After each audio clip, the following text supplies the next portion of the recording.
गडिंग्लज शहरातील पथदिवे बंद, सर्वपक्षीय नागरिकांचा रास्ता रोको आंदोलनाचा इशारा. गणेश चतुर्थीच्या पार्श्वभूमीवर पथदिव्यांची समस्या गंभीर, अंधारामुळे अपघात आणि गुन्हेगारीत वाढ होण्याची भीती.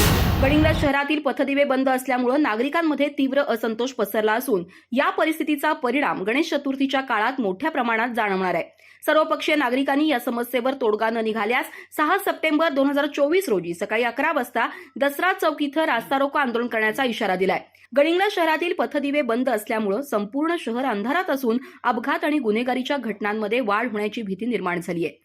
विशेषतः गणेश चतुर्थी आणि अनंत चतुर्दशीच्या काळात श्री गणरायाच्या आगमन आणि विसर्जन मिरवणुकीत नागरिकांना या अंधाराचा मोठा फटका बसणार आहे. 4 सप्टेंबर रोजी झालेल्या बैठकीत प्रशासनानं या समस्येवर तोडगा काढण्याचं आश्वासन दिलं होतं, परंतु अद्याप नागरिकांना या बैठकीचे ठोस निष्कर्ष समजले नाहीत. त्यामुळे प्रशासनावर नागरिकांचा विश्वास कमी झालाय.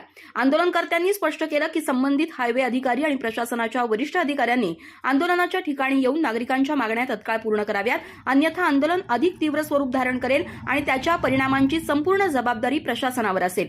मनसे जिल्हाध्यक्ष नागेश चौगले यांच्या नेतृत्वाखाली प्रांताधिकाऱ्यांना देण्यात आलेल्या या निवेदनावर राजेंद्र ताळे, सुनील शिंत्रे, राजेंद्र गड्ड्यांनावर, अमर चव्हाण, विद्याधर गुरबे, संतोष चिक्कोडे, बसवराज आजरी, प्रीतम कापसे, प्रभात साबळे, केंपान्ना कोरी, युवराज बर्गे आदींच्या सह्या आहेत.